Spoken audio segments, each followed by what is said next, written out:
Pessoal, vamos dar início à nossa aula 2, tá? Vamos dar mais alguns passos no entendimento de um programa Java, tá?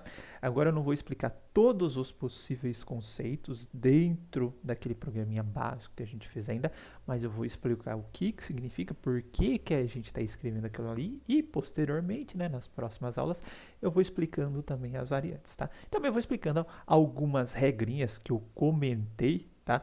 Um pouco superficialmente, falei, o nome de classe tem que começar com letra maiúscula, as palavras seguintes começam com letra maiúscula, então nós vamos ver essas regrinhas um pouquinho mais a fundo, e se por acaso falar, eu quero escrever o nome de classe, mas não quero utilizar apenas caracteres alfabéticos, quero utilizar outro tipo de caractere, o que eu posso utilizar? A gente vai ver isso aqui também, tá? Só para a gente dar início e retomar aquilo que a gente fez na aula passada, eu começo dando um exemplo aqui de um programa básico para imprimir textos, depois a gente vai fazer um programa básico para somar dois números inteiros, e depois a gente vai vendo outros operadores para fechar a aula, como operadores aritméticos, operadores de igualdade, né? Operadores relacionais, tudo bem? Bom, só para retomar, né, na aula passada a gente tinha feito esse Hello World, tá? E agora eu vou fazer uma classe que eu vou chamar classe impressora de textos, tá? Bom, então eu vou criar um novo arquivo, tá? Lembrando que você pode utilizar qualquer editor de textos, tá? Eu já vou salvar, eu já vou digitar aqui o public, deixa eu ampliar aqui, tá?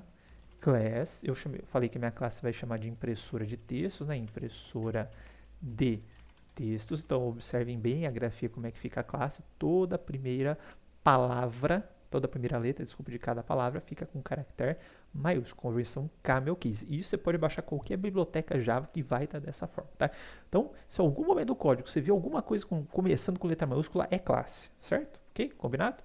Bom, lembrando que no Java a gente delimita os blocos de código com chaves, tá? Então todo o código dentro de uma classe eu vou colocar dentro desse bloquinho de código aí delimitado por essas chaves, tá? E já vou salvar, tá? Para ficar coloridinho, tudo bonitinho.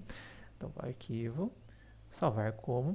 Lembrando que se a minha classe chama impressora de textos, tá? O nome do meu arquivo vai ficar impressora de textos.java, que é a extensão do nosso programa Java. Salvei. Ele já tem uma coloridinha legal, tá? E lembrando que na aula passada eu falei, vamos decorar este mantra por enquanto, eu já vou explicar algumas coisinhas no mantra, mas como eu falei, não todas as variantes ainda, tá? Mas qual que era o nosso mantra para ter uma função main? Era o public static void main, que é o nome do método principal, string args, tá? E aqui novamente o nosso bloquinho de código, ok? Public static void main, tá? String args. E dentro do bloco main, né, eu posso colocar alguma função para ele realizar, alguma ação para ele realizar. Lembra como que a gente fazia para imprimir? Então, a gente tinha o system de sistema, o out de saída, tá? O método print ou println, o ln vem de line, tá?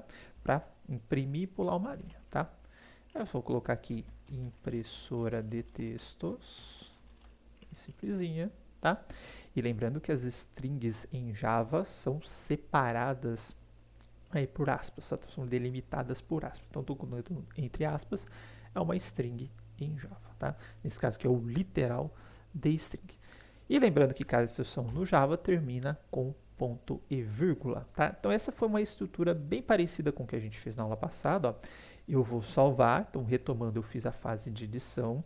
Eu vou abrir o meu terminal, tá? Vou dar um ls aqui para a gente ver. Eu tenho aqui, ó, a minha impressora de textos. Deixa eu dar um zoomzinho aqui para ficar um pouquinho maior. Tem aqui a minha impressora de textos. Aí eu vou compilar essa impressora de textos e gerar o ponto class dela. Então, Java C, impressora de textos Java. Aproveitando, deixa eu aumentar aqui para ele não quebrar. Deu tudo certo, não deu erro, tá? Só mostrando para vocês que se eu por acaso colocar um println, tá? E mandar compilar, aí ele vai dar um erro de compilação, ele já vai me falar, ó, qual que é a linha do erro, ó, impressora de texto, qual que é a classe, perdão, primeiro, né? Depois a linha, então na impressora de textos, linha 4. Então vamos ver, ó, 1, 2, 3, 4. Estou na linha 4, então o erro está nessa linha, tá? E aí ele já apontou, falou, ó, eu não consegui achar esse símbolo, tá? O símbolo, no caso, é o nome do método, que é o printn, que não existe. Tá? Vou colocar println, vou salvar de novo, tá? Agora eu vou compilar, foi tudo tranquilo. E agora eu posso executar. Lembrando que para executar, então o Java C fez a fase de compilação e agora para carregar, verificar e executar, a gente vai utilizar o Java e só passar o nome do meu ponto .class, certo? No caso aqui, impressora de textos, tá? Compilar, tá aqui, ó, impressora de textos, funcionando tudo bonitinho, tá? Bom, agora vamos tentar evoluir um pouco mais esse código e começar a explicar algumas coisas, tá? Bom, deixa eu voltar aqui para os meus slides, tá? Eu fiz algo muito parecido com isso, mas perceba que esse programa, e é de boa praxe vocês comentarem os códigos, tá? Ele tem alguns comentários, onde começa o método, o que o método faz, qual que é o objetivo da classe, enfim, eu posso ter comentários aqui também, tá? E como que eu faço para comentar em Java? Bom, para comentar em Java, tá?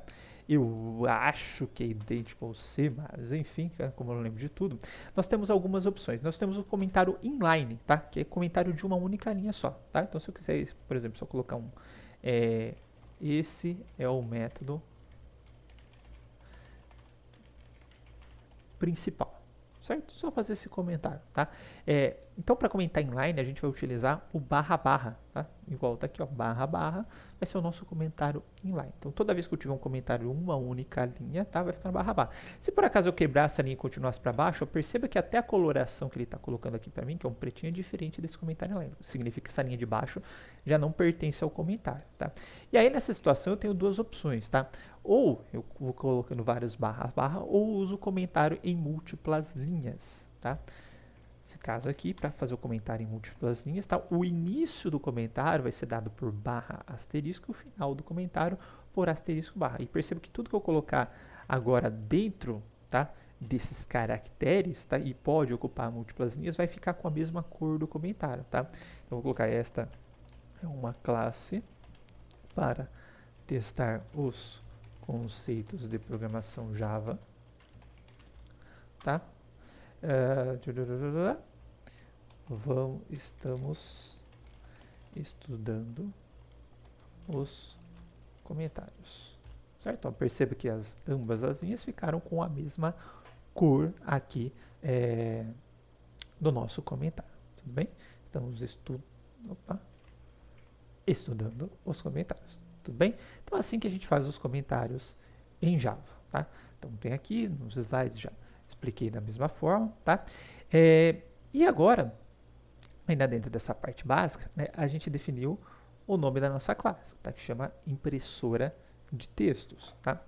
Só que, e se eu não quisesse colocar só com caracteres, quisesse colocar impressora número 4 ou ter uma marca HP 360, se fosse o caso, tá? Controle ar-condicionado Electrolux 2508. Enfim, eu posso utilizar números para formar as classes. Eu posso utilizar outros tipos de caracteres para formar as classes. Então, vamos ver as regras que a gente tem aqui para formar os nomes das classes, tá? Então, ó, todo programa Java, tá, ele vai consistir pelo menos uma classe. Mais uma observação que eu coloquei que eu já tinha esquecido de comentar. Perceba que a gente já começa o programa Java com classe. Eu falei na aula passada, né? Sempre que for programar, programe com classe, tá? E a gente vai precisar, todo ponto Java vai ter que ter uma classe, pelo menos, tá? E a palavra-chave class é que vai indicar ao programa, tá? Que isso daqui, tá? A sequência que vem à frente é uma classe. Ah, mas é a palavra public, tá? Já vou explicar mais à frente quando eu estiver falando do menu public, tá? Mas esse public, tá? O que significa bem superficialmente? Significa que essa classe é pública, que qualquer um pode acessar a classe. Ao falar que essa classe é pública, eu também permito que a minha JVM consiga acessar a classe. Eu posso fazer classes privadas, etc. Mas a gente vai ver umas regrinhas com relação a isso, quanto que vai funcionar, quanto que eu devo usar, quanto que eu não devo usar. Mas o public está falando isso, falou, ó, esta classe aqui ela é pública, portanto a minha JVM também conseguirá acessar esta classe, tá? Por convenção, os nomes de classes iniciam com letra maiúscula. Ó, convenção não significa regra de sintaxe, tá? Eu posso colocar nome de classe minúsculo, vai funcionar da mesma forma, tá? Então, por exemplo, tá? Eu vou criar um outro arquivinho aqui, eu vou colocar o public, deixa eu aumentar aqui, class, vou chamar de nome de classe, ó. Eu estou utilizando o padrão agora snake keys, o padrão da cobrinha, tá? Se eu tentar fazer um public static void main string args, fechar aqui e colocar o system out print ln nome testando o nome de classe, tá? Ponto e vírgula na frente. Vou salvar esse cara com o mesmo nome que eu defini o nome da minha classe, então vai ficar, ó, nome de classe.java, certo? Vou compilar esse cara, então vou abrir aqui, ó, Java C, nome de classe Java. Ó, perceba que ele compilou, não deu nenhum erro. Vou executar ele, ó, nome de classe, tá? Testando o nome da classe. Meu programa funciona, tá? Então, isso de escrever com o padrão camel case e iniciando com letra maiúscula, tá? É uma convenção, não é uma obrigação. Só que todo o resto do mundo usa essa convenção, tá? Portanto, use-a também e nós iremos utilizar também, tá? Só uma observação que tem gente que acha que vai dar erro de compilação. Não vai dar erro de compilação, tá? Porém, é uma convenção começar as classes com letras maiúsculas, certo? Então, aqui tem alguns exemplos de nome de classe válido, teste 1, manipulador de arquivos, classificador de instâncias, e perceba que todas as palavras subsequentes no nome da classe, ou que compõem o nome da classe, também iniciam com letra maiúscula. Então, manipulador arquivos. Tenho dois nomes, tá? Então, o primeiro nome começa com letra maiúscula, o segundo nome também começa com letra maiúscula. Perceba que aqui eu coloquei uma composição de nome de classe e número, tá? Isso também é um nome válido, tá? Eu posso usar números, tá? Para compor os nomes das minhas classes. Porém, não é indiscriminadamente. Eu tenho algumas regrinhas a seguir, tá? Por quê, tá? Eu posso, tá, conter dentro da minha classe letras, eu posso ter dígitos, como a gente vê, que são os caracteres numéricos, eu posso ter sublinhado e eu posso ter cifrão dentro do nome da minha classe. Porém, tá, eu não posso começar o nome da minha classe com um caractere numérico, tá? E o nome da minha classe também não pode ter espaço. Vamos testar isso? Então, para a gente ver, ó. Vou criar uma outra classe aqui, tá? Eu vou colocar... pode ser criar um novo arquivo aqui. Vou colocar o meu... Criar de novo. Public class. Vou colocar aqui teste. Nome de classe 1. Certo? Aí vamos ao nosso mantra. Public static void main string args, e vou colocar aqui um system out print ln,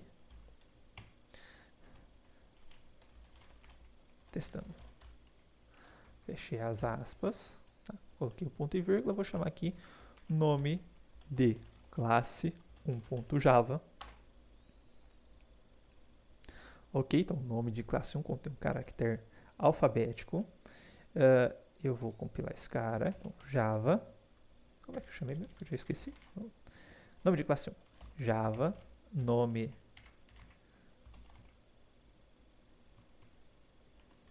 Java C, desculpa, Java C, nome de classe 1, compilei, Java, nome de classe 1, tá? Testando, funcionou. Eu vou agora pegar esse mesmo exemplo. Eu vou salvar como, só que eu vou colocar um nome de classe. Então, salvar como. Aqui vai ficar um nome de classe, ponto .java. Ok. Agora eu vou compilar. Java C, nome de classe, ponto .java. Tá? Perceba que aqui ele já deu erro, certo? Ó, identificador inesperado. Não onde está o erro, onde comecei a declarar o nome da classe. Portanto, a minha classe não pode começar com letra minúscula. Desculpa, não pode começar com dígito. Tudo bem? Ah, e as outras regras aqui que a gente falou também valem. Não pode ter espaço no meio, não pode começar com dígito. E eu, dentro da minha classe, eu posso, como a gente viu, eu posso colocar números, posso colocar cifrão, posso colocar underline, eu ter uma variabilidade grande de caracteres. Sempre lembrando que não posso começar com dígito e colocar espaço. Essa é a convenção. E lembrando da convenção do nome das letras, ok? Bom, aqui eu coloquei alguns exemplinhos, tá? Identificadores válidos, bem-vindo. Perceba que é válido, apesar de letra minúscula aqui na segunda palavra, é válido, tá? Não é a convenção, mas é válido. Começando com letra minúscula, usando caractere. Eu posso começar com cifrão, tá? Lembrando que eu só não posso começar com dígito, tá? Tem espaço no meio. E outros exemplos aqui que são inválidos, tá? Começando com dígito e tendo espaços no meio. Tudo bem? Do nome da classe são identificadores inválidos. Bom, observações que eu deixei aqui e sempre reforçando, tá? O identificador que não inicia com a letra maiúscula não é o nome de classe convenção, tá? Porque a ideia é que a hora que você bata o olho no código, vê alguma coisa com letra maiúscula, você já sabe que significa uma classe, por isso é uma convenção fortemente adotada. E o Java é case sensitive, ou seja, se você declarar classe, campos de métodos, enfim, qualquer identificador de algo dentro da nossa programação, nós temos identificadores de variáveis, de métodos e de classes, qualquer coisa que você declarar, tá, no Java, ele vai ser case sensitive, ou seja, se você declarar algo com A1, tá, com A minúsculo, vai ser diferente do A1 com A maiúsculo, portanto, Java é case sensitive, inclusive na declaração dos nomes das classes, tá? Bom, uma coisa que eu já falei, ó, por enquanto a gente vai assumir que é o public, ou seja, eu estou dando acesso público, a gente vai ter uma aula só sobre métodos de acesso, um pouquinho mais para frente, tá? Reforçando, sempre a nossa classe vai ter o ponto .java, tá? E sempre o nome do nosso arquivo .java vai conter o nome da classe. Portanto, se eu tenho uma classe welcome, eu tenho welcome.java. Se eu tenho uma classe imprimir mensagem.java e o nosso bloco de classes definido entre chaves, que foi exatamente aquilo que a gente fez aqui nos nossos exemplos iniciais, tá? Dentro da nossa classe, a gente fez uma declaração de método, tá? No caso, o método main para a gente poder executar algo. E eu falei para vocês decorarem o mantra public static void main, tá? Como eu falei, algumas coisinhas eu já consigo explicar agora, não consigo explicar todas. O public significa acesso público, tá? Significa que outros métodos podem chamar esse método e a minha VM também vai poder chamar esse método, já que ela consegue enxergar, consegue ter acesso a esse método. Por isso do public, tá? O static, tá, é um tipo de carregamento que a gente vai ver um pouquinho mais para frente, que vai ser necessário especificamente para esse método. E vai ter algumas outras situações que a gente vai utilizar esse conceito de estático, tá? Mas ele é necessário para funcionar. E a hora que eu explicar o conceito estático, vocês vão entender o porquê. O void é o tipo de retorno, tá? No caso do Java, ele tem um tipo de retorno que significa vazio, tá? Ou seja, quando eu não quero retornar nada ou não preciso retornar nada, a gente pode colocar o tipo de retorno void, tá? Então aqui é como se fosse o tipo de retorno, como se fosse uma funçãozinha, você coloca lá o tipo de retorno e o nome da função. Aqui é a mesma coisa, o tipo de retorno e o nome da função. A única coisa que mudou é que aqui eu vou ter um tipo de acesso e um tipo de carregamento antes, tá? Inclusive a gente vai ver que eu posso em algumas situações, não no caso do main, né, mas em outros métodos, omitir essas informações aqui, tá? Ele já vai assumir algumas coisinhas por padrão. E aqui na frente desse método main, tá? A gente tem o string args, tá? Isso daqui é a notação de vetor, a gente vai, no caso do Java, chama de array, tá? A gente vai ter uma aula só sobre isso, só sobre arrays, então não se preocupem por enquanto, tá? Mas isso daqui, esse arrayzinho aqui, é utilizado para eu passar argumentos quando eu estou executando a minha aplicação via linha de comando, tá? Por exemplo, vou fazer um pequeno teste rapidinho aqui para vocês, tá vendo que eu tenho o string args aqui? Então, args é o meu identificador do vetor que eu estou passando, tá, como argumento via linha de comando. Então, se eu vier aqui impressora de textos, tá, e usar o mais, que eu posso fazer concatenação de strings com mais, tá, vou trocar o exclamação por 2 pontos e colocar aqui args 0, ou seja, me dá o primeiro argumento, tá, da lista de argumentos que eu estou recebendo. Eu vou salvar esse cara, vou lá na minha linha de comando, tá, Java C, impressora de textos, ó, Java impressora de textos, vou passar um textinho para ele, tá? PO, ó, impressora de textos, 2 pontos PO, ou seja, ele pegou o primeiro argumento que eu passei para ele, tá? Via linha de comando, de onde que esses argumentos ficam armazenados? Aqui no meu string args, certo? E já colocou aqui para mim, já fiz referência a esse argumento e concatenei com a string que eu tinha, por isso está saindo aqui o impressora de texto. Então, essa é a função do nosso args aqui na nossa linha de comando. Tudo bem? Opa! Temos aqui, então, a nossa declaração de método, tá? Então, argumentos do método, que vem entre parênteses, assim como qualquer outra linguagem de programação, tá? Na frente, o conteúdo do método. Lembrando que o conteúdo do método também tá entre o bloco de código definido pelas nossas chaves, tá? Bom, esse método, dessa forma como falei, a gente tem que declarar ele desta forma, a gente vai explicar tudo, porque, tá? É a forma como a nossa JVM vai conseguir enxergar esse método e executar esse método. E qualquer aplicação Java, em algum momento, vai ter que ter um main declarado desta forma como está aqui. Public, static, void e o main. Ok? Bom, além disso, tá, a gente trabalhou com System Out println ou print, como eu falei para vocês, tá? E o que significa isso? Tá? O system vem de sistema, a gente consegue acessar várias propriedades interessantes do sistema. Ao longo da disciplina a gente vai trabalhando ao longo disso, tá?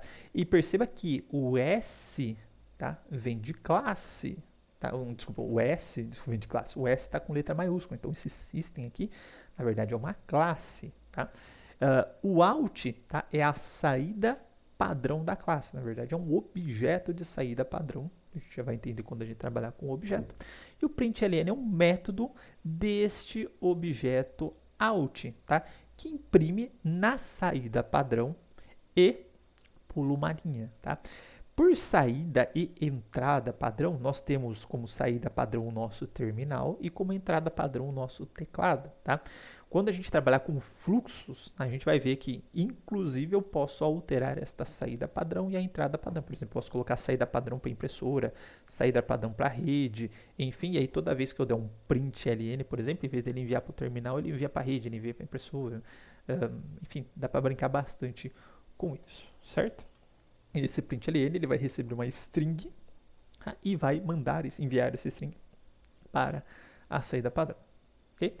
Observações aqui, que a gente já está cansado, só para finalizar, não esquecer do ponto e vírgula. Eu vou esquecer direto porque eu estou acostumado a programar em Python agora, mais frequentemente o JavaScript não preciso usar o ponto e vírgula, o JavaScript é opcional, o Python não tem ponto e vírgula, então pode ser que eu esqueça, mas vamos tentar fixar aqui, preciso do ponto e vírgula, tá? E caso não queira quebrar a linha após impressão, que nem eu fiz aqui com o println, você pode utilizar um print, só fazendo um exemplo de diferença. Ó. Se eu colocar aqui, ó, colocar 2 println, só que aqui eu vou colocar fim da execução, vou salvar, vou compilar, Java C, Java impressora de texto, então ele println, né, ele imprimiu, pulou a linha, fim da execução, ele imprimiu e pulou a linha, tá? E aqui voltou para o meu prompt, no caso aqui o terminal. Se eu, ao invés de colocar o println, eu colocar só o print nos dois, olha o que vai acontecer. Vou voltar aqui, vamos compilar.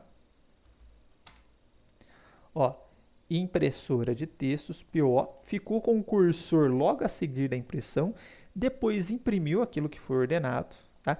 Ficou com o cursor logo na frente da execução e aqui aquela palavrinha que apareça aqui no meu terminal, um identificador do terminal que começa a partir desse base aqui, Rafael, Alciotzi, enfim, tá? Então o print ele não pula a linha, tá ok? Bom, observações 3, tá? Caso queira imprimir várias linhas, não precisa chamar o println várias vezes, porque nós podemos utilizar sequências de escape dentro das nossas strings. Uma sequência de escape muito comum é o /n, tá? Só que também tem outros caracteres que a gente pode utilizar. Só para fazer esse mesmo teste que a gente tinha feito com o /n, eu vou abrir aqui, impressora de textos, tá? Aí eu vou concatenar, eu vou colocar mais um maisinho, que eu quero colocar um texto na frente, só que o próximo texto eu vou começar com /n, que é para quebrar a linha, e aí sim eu vou colocar a string aqui, que vai ser o fim da execução. Tá? Salvei, vou compilar, executei, ó, impressora de textos, tá? PO, fim da execução, só que agora ficou meu terminal aqui na frente, porque ó, eu estou utilizando o print. Então, se eu quiser colocar mais uma quebra de linha lá na frente do fim da execução, eu vou e coloco mais um /n. Opa, deixa eu dar um enter aqui, o terminal ficou estranho. Tá? Agora sim ficou bonitinho, tá? Então, precisei colocar aqui /n e o /n, porque eu estou utilizando o print aqui, inclusive. E eu posso quebrar a linha onde eu quiser aqui no meio da string. Por exemplo, se eu colocar um /n aqui, certo?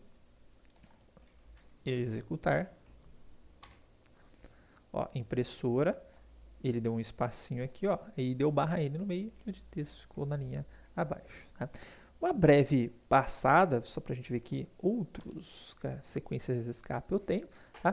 Comuns, eu tenho /t, que insere uma tabulação no lugar aqui no meu /n.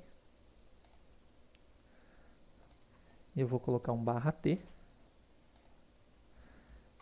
Vou compilar. Tá? Agora eu coloco impressora, ele deu uma tabulação. Perceba que a hora que eu movo o mousezinho para o lado, ele já dá um pulo correspondente à tabulação, tá? De textos. Eu tenho o /b, que insere um backspace no texto, se você precisar recuar um caractere. Como assim? Tá? Vou colocar aqui, ó. Em vez do /t, vou colocar o /b.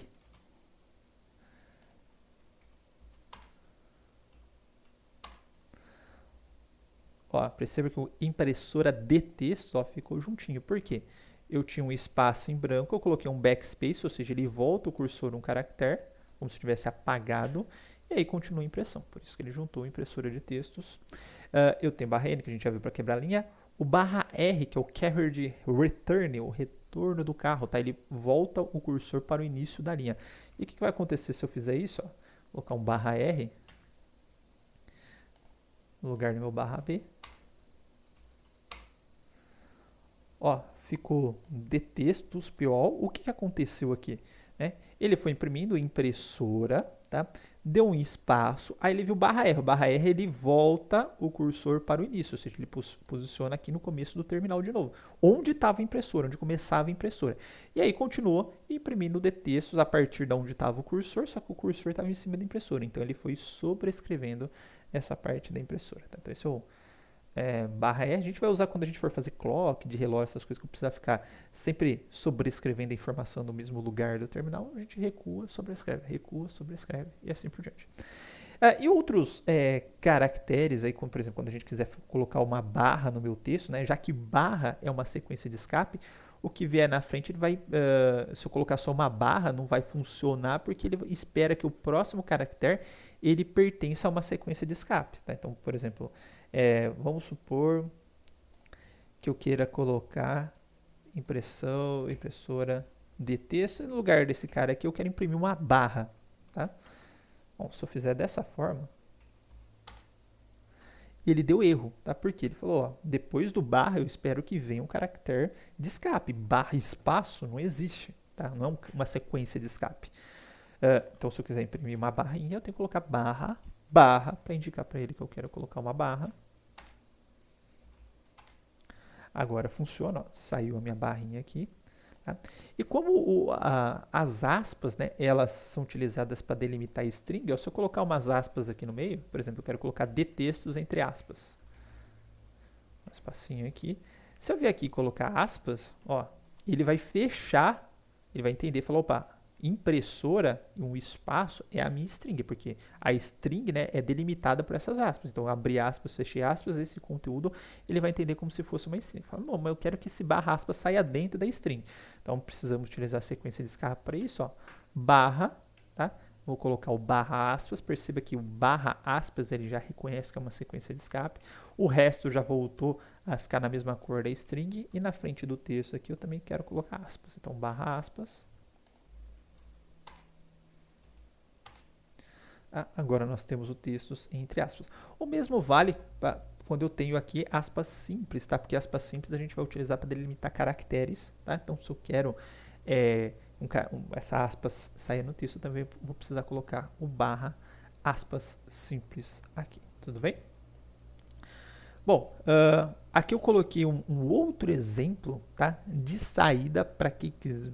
Estou muito acostumado com C e etc. Não gostei de fazer dessa forma aqui, com maisinho, concatenando string com maisinho. Eu vou usar dessa forma, mas para quem tem saudades do C, nós temos o printf aqui dentro também, né? Que nós podemos passar as sequências especiais aqui, ou sequências formatadoras aqui, ou de tipo, tá? Por exemplo, porcentagem S, porcentagem D, enfim, o S é de string, né?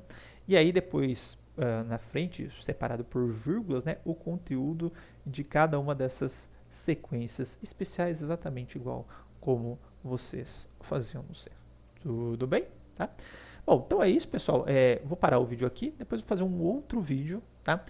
Em que a gente vai evoluir um pouco mais agora o nosso programinha, tá? Em vez de só imprimir na tela, a gente já começa a fazer algumas leituras, fazer operações, entendendo um pouco mais do funcionamento básico de um programa Java, ok? Então, até o próximo vídeo.